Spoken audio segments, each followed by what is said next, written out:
Suscita a partir de ese periodo de resurrección, también el periodo de la gracia se manifiesta. Porque si no tenemos un Cristo resucitado, no tenemos gracia. No tenemos gracia, porque si se queda muerto, en vez de gracia es desgracia. Porque no, ok, ¿me entiendes? Ok, a partir de ese momento la iglesia nace, aleluya, gloria a Dios. Amén. Porque dice que él era el unigénito, pero después pasó a ser el primogénito. Salió la cabeza y ahora viene el cuerpo juntamente con él. Aleluya, aleluya. O sea que la iglesia no es de que nace en el Pentecostés. Ahí se empieza a desarrollar lo que es la iglesia, ¿verdad? Pero si hablamos de efectos bíblicos en cuanto a teología, nuestra cabeza es Cristo. ¿Y el cuerpo quién es? Nosotros. Aleluya. Bueno, ahora vamos a ver. Cuando Jesús muere y resucita, nace la iglesia. Desde ese momento se detiene la dispensación de la ley. ¿Estamos de acuerdo? Amén. Que se detiene la dispensación de la ley porque ya empieza. Ahora es como decir, Dios, voy a parar mi trato con Israel. Ya voy a pararlo. No lo recibieron, no lo aceptaron a mi hijo que envié. Ok, ahora va a empezar, en vez de ley, empieza un periodo para la iglesia y no para el pueblo de Israel. Que aunque todo judío, que aunque todo israelita reciba a Cristo, entra a ser iglesia. No hay problema con eso. Entra a ser hijo de Dios, nacido de nuevo, justificado, regenerado, aleluya, gloria a Dios, y nos vamos. Y ese judío es hijo de Dios.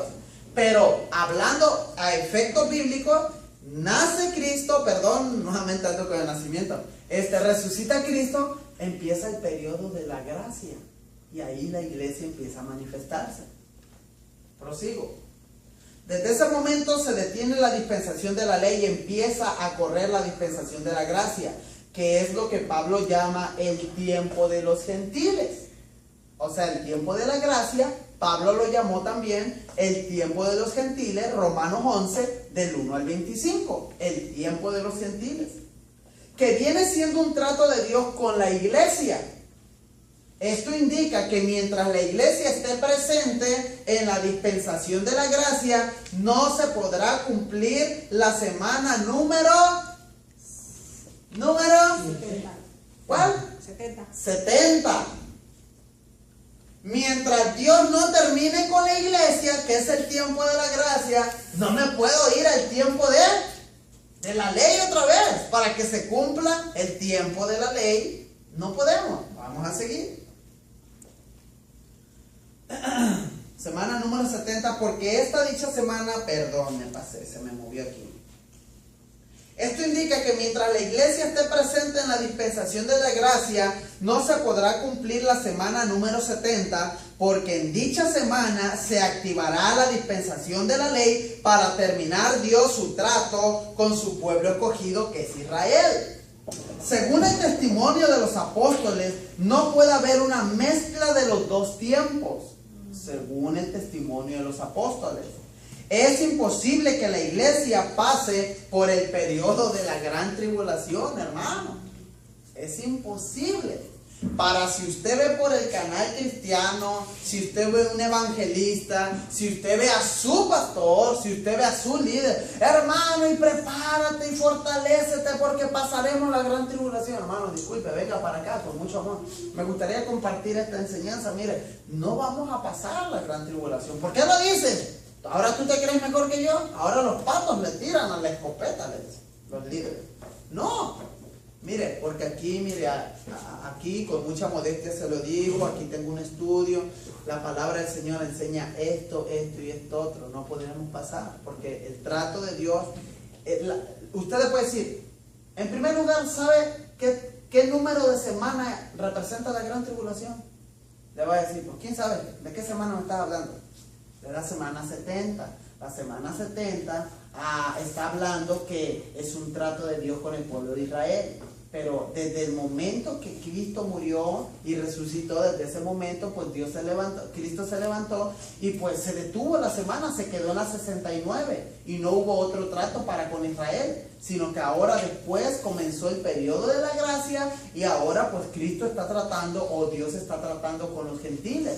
Esta es la oportunidad para nosotros, el tiempo de gracia, donde todos entran, donde todo el que quiera ser hijo de Dios, todos entran, no solamente judíos. Y le empieza a explicar. Bueno, porque no quiero que me ande llamando. Aleluya.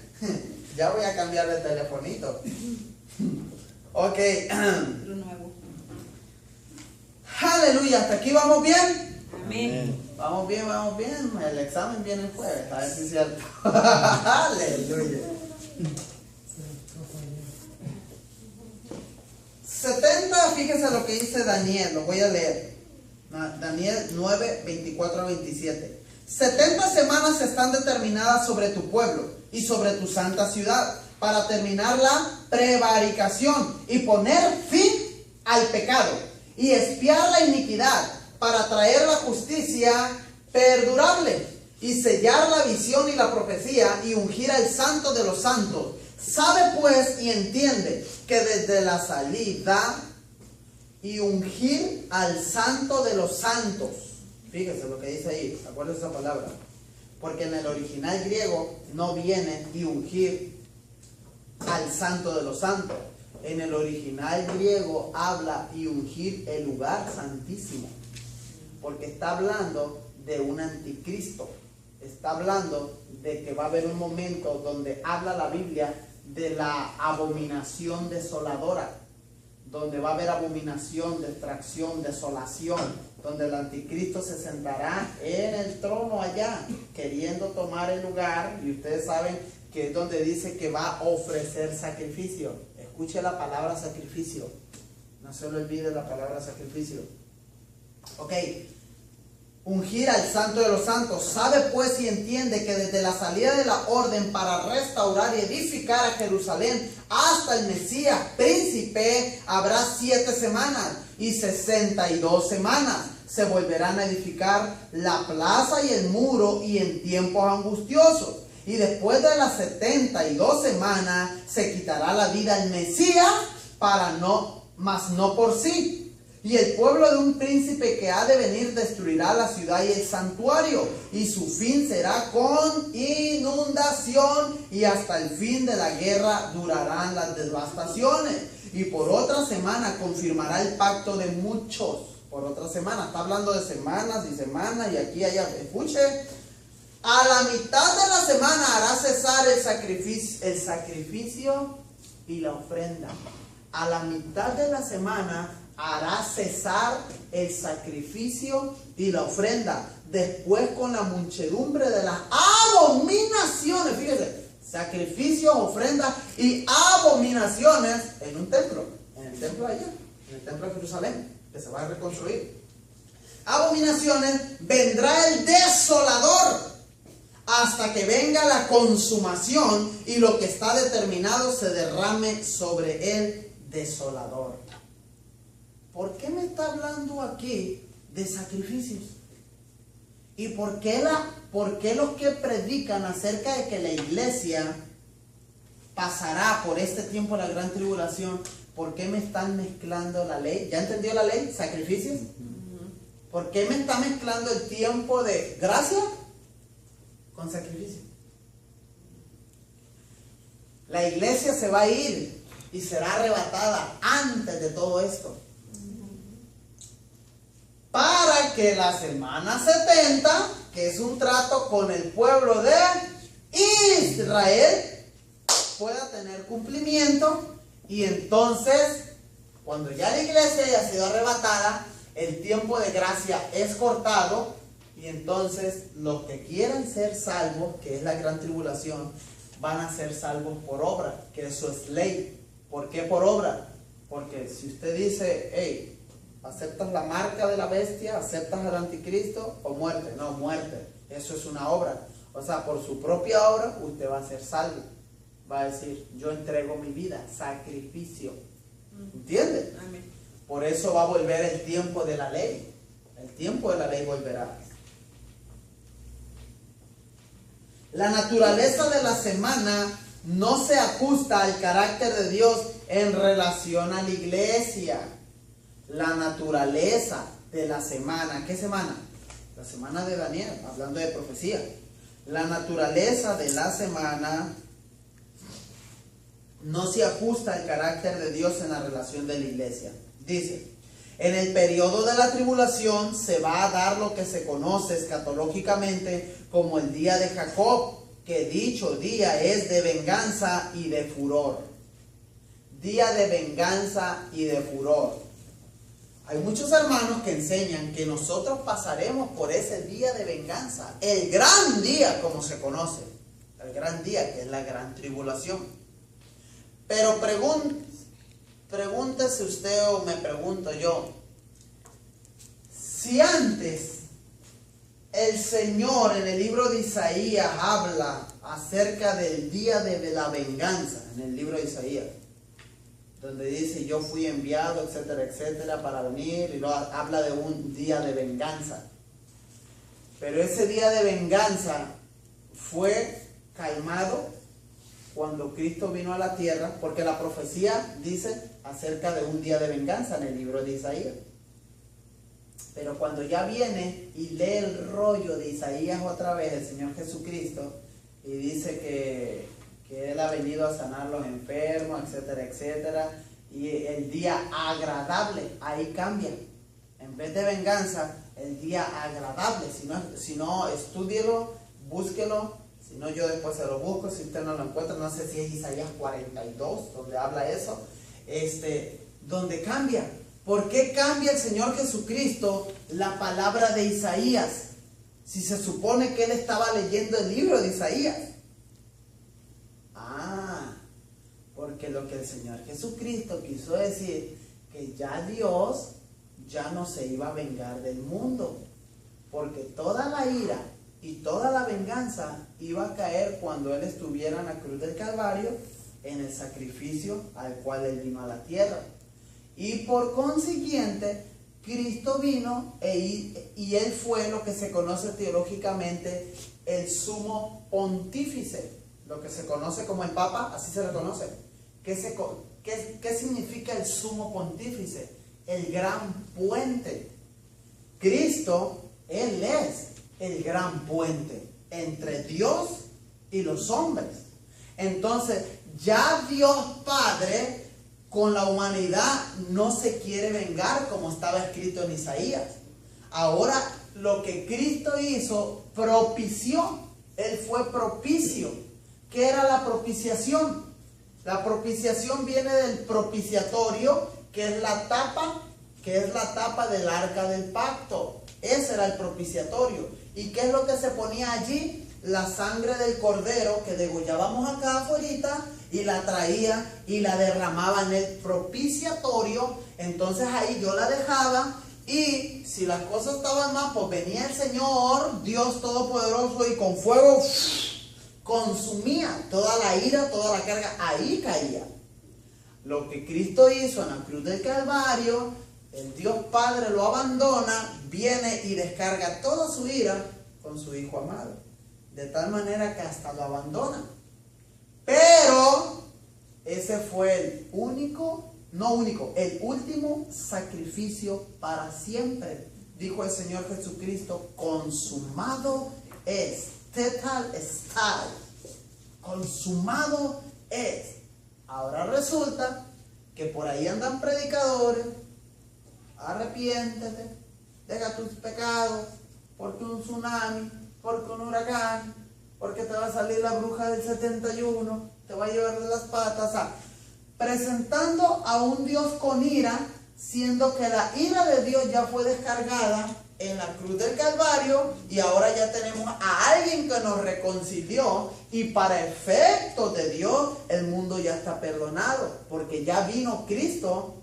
Lo único que tiene que hacer el mundo es: Señor, te recibo en mi corazón, perdóname, te recibo en mi corazón, acepto tu plan de salvación. ¿Por qué? Porque Cristo, más bien Dios, ya está reconciliado con el mundo. Por eso ahí se cae la doctrina que enseña que la iglesia va a pasar por el gran día, el día de la ira del Señor. Porque ¿cómo puede ser de que Cristo ya se presentó en un sacrificio cruento que no va a haber? Nosotros no vamos a ver otro día. No creo que haya día más peor que el que Cristo sufrió por nosotros. No va a haber otro día. Y si Él ya lo pasó, ¿cómo nosotros lo vamos a pasar? Entonces estaría en contraste la enseñanza, que si ya fuimos perdonados por Cristo, Dios, tenemos el Espíritu Santo, ahora Dios mismo venga a arremeter contra mí con ira. ¿Por qué? Si yo ya soy su iglesia, nacido de nuevo, lavado con la sangre del Cordero, ¿por qué tengo que pasar por el gran día? ¿Por qué? Porque eso me lo enseña. Ah, no, hermano, pero es que no podemos descartar la palabra tribulación de la iglesia. La iglesia pasa por tribulación. Oye, ok. La Biblia enseña de que los hijos de Dios y aún nosotros en este tiempo pasamos por tribulaciones. Escuche, hay que leer gramaticalmente, hay que saber leer, hay que interpretar lo que la Biblia quiere decir y no lo que la Biblia dice. Nosotros sí pasamos por tribulaciones, pero cuando vamos a estudiar el texto, hablando de la gran tribulación, el gran día, la ira de Dios, los juicios de Dios, eso ya es otra cosa, por favor. Eso ya es una cosa, la tribulación o tribulaciones, otra cosa es el término la gran tribulación y todos los demás términos que yo le enseñé, por favor. Por favor, que no le digan, que no le cuenten porque a lo mejor le mienten. Así es que vamos a estudiar. Y aquí nos van a desmigajar la naranja porque no nos la vamos a pasar toda entera. Eso de que nos cuenten aquí y allá, Alibaba y los 50 ladrones, o eran 40. Ya ves que ni me lo cantaron bien. A continuación voy a presentar algunos términos que describen la semana. ¿Por qué? ¿Qué es lo que estamos diciendo?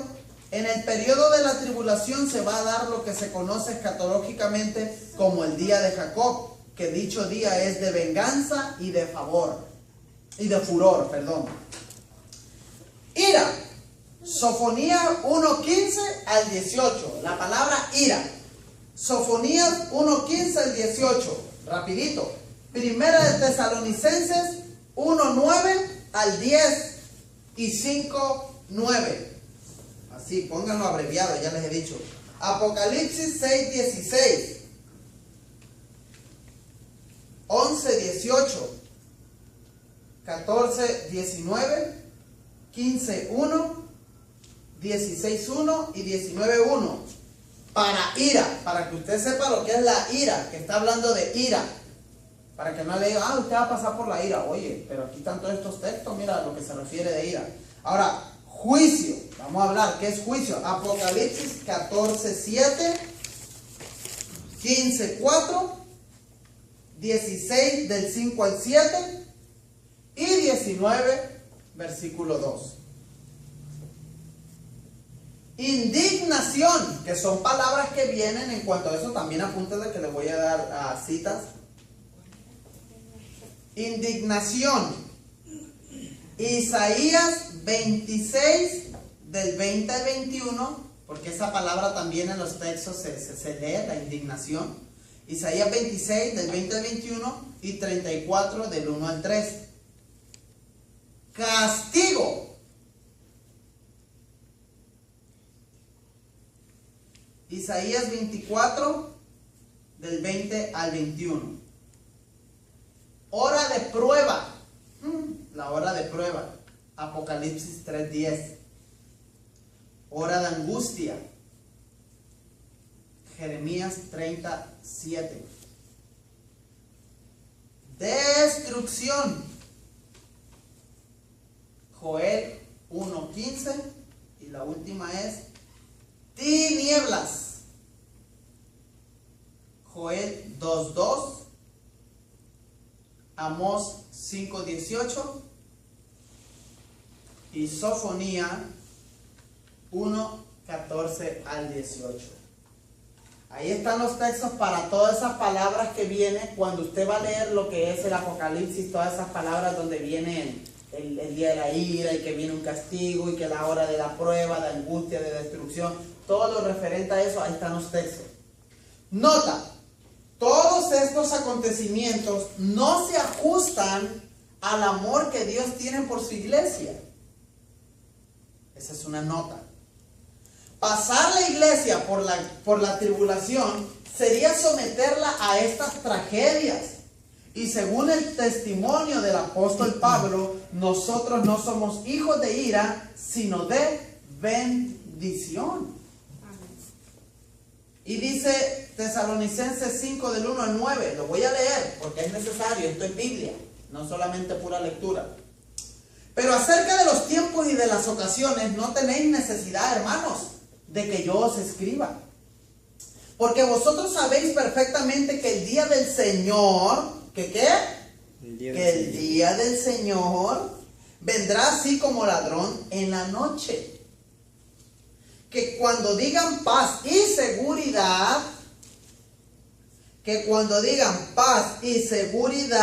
entonces vendrá sobre ellos destrucción repentina, como los dolores a la mujer de encinta, y no escaparán. Fíjense, paz y seguridad. Perdón, ahí está hablando de paz y seguridad. Ya está hablando de un anticristo. De paz y seguridad. Dicho sea de paso, yo ya he venido hablándole estas semanas y poniéndole alerta de que las naciones que ahorita están teniendo más problemas como Rusia, Estados Unidos, Irán, Arabia Saudita, Alemania, todos estos países pues están en un desajuste muy grave, y creo que el día de ayer estuvo Angela Merkel, presidenta de Alemania. Y Alemania es una potencia, es una nación que está por todos lados, igual que Estados Unidos, anda para aquí, para allá. ¿A qué vino la presidenta ayer? ¿A qué estuvo aquí en Estados Unidos, en Washington? Porque está a punto de darse un conflicto armado en Ucrania. ¿Por qué? Porque Rusia tomó la posesión o ese lugar, esas ciudades, pero aparte están pidiendo ayuda de ahí mismo, que Estados Unidos está tratando de ayudar, y se puede generar una guerra. Hermano, una guerra, no, todo está tranquilo. Métase a las noticias. Yo ya dije que Estados Unidos no está presentando esas noticias. Tienen que ser otras noticias fuera de aquí. Pero Estados Unidos no está presentando del todo lo que está pasando allá. Allá la cazuela se está hirviendo ya, está hirviendo. Angela Merkel vino a hablar ¿con quién? Vino a hablar con Obama, a decirle, mira, porque esta gente, Canadá, Estados Unidos y sus aliados, Inglaterra, etcétera, etcétera, le han presentado un tratado de paz a su conveniencia a Rusia. Le están diciendo, Rusia, ríndete, métete al tratado de paz. Rusia ya les vino a contestar y le mandó a decir con la presidenta de Alemania el plan a Obama. No sé si le gustó el plan del presidente Putin, porque él quiere las cosas a su manera. Putin es el presidente de Rusia. ¿Qué le quiero decir con esto? ¿Saben qué es lo que quieren hacer Estados Unidos y sus aliados? Meter a Rusia, a China, a Irán en el nuevo orden mundial que viene. ¿Qué es el nuevo orden mundial? Lo que la Biblia habla, de que un anticristo saldrá y gobernará un gobierno, una religión, un sistema económico, etcétera, etcétera. Todo esto, hermanos, se está dando. Nos va a tocar, y esto da alegría, nos va a tocar, primeramente Dios, ver el arrebatamiento de la iglesia. La olla está hirviendo. China ya está preparando sus ejércitos. Es el ejército más grande del mundo, China. Rusia es una potencia que casi se puede, está muy silenciada, pero es una potencia que pareciera Estados Unidos, que tiene bases como la NASA, que han trabajado juntos en cuestión de tecnología, muy juntos tiempo atrás. Se está armando por ahí un buen guisado y puede explotar cualquier rato, se puede quemar. Hermanos, por eso dice la palabra del Señor, puestos los ojos, volteemos para arriba porque cualquier rato, vámonos de aquí. Nuestros cuerpos serán glorificados. Mientras tanto hay que aprender, hay que comer la palabra, hay que predicarla, enseñarla y prepárese. Nos vamos a quedar hasta allí, hermanos. En cuestión a lo que ya dimos varias, ¿cómo se dice? Varias palabras que no se ajustan: castigo, indignación, hora de prueba. Todo eso que le di yo ahorita es lo que ellos toman, esta escuela que enseña esto, que ellos toman para adjudicarse a la iglesia. Pero la iglesia no puede pasar por la gran tribulación. Con tan solo pensar en las dos dispensaciones se juntarían. La iglesia está en la gracia y el pueblo de Israel, vendría otra vez la ley, el anticristo se sentará ya en el templo del Señor y estará con sacrificios. Y si Dios no se molestara, no hiciera nada, si no estuviera el tiempo de la ley contando en ese tiempo, no se molestara. Pero va a haber ira de Dios, porque va a haber que en el lugar santísimo va a haber sacrificio, va a haber todo, o sea, todo eso va a haber abominación, y eso va a hacer que se destape la ira. Así es que ya en la otra ocasión vamos a desarrollarlo, porque se va a ir desarrollando más. Usted sabe que esto se va entendiendo mientras más avance. Así es que cualquier pregunta que surja, apúntela, envíemela por texto, llámeme, pregúnteme, lo que sea. Y pues estamos para servirle. Mientras tengamos la respuesta, pues aquí estamos. Si no la tenemos, pues la buscamos bíblicamente. Amén. Así es que el Señor les bendiga. Vamos a hacer una oración. Bendito Dios, te damos muchas gracias, Padre Celestial, por tu amor, tu misericordia. Te damos gracias porque nos has permitido desarrollar esta clase, la cual, Señor, sabemos que no es fácil desarrollarla porque tiene muchísima información, tiene tanto conocimiento que hay que aprender, Señor. Pero en esta hora te damos gracias por tu respaldo, porque esa paciencia en la cual vamos caminando poco a poco, pero gracias te damos porque sé que vamos entendiendo y aprendiendo tu palabra. Señor, a ti será la gloria y la honra en el nombre de Jesús de Nazaret. Amén. Amén. Aleluya.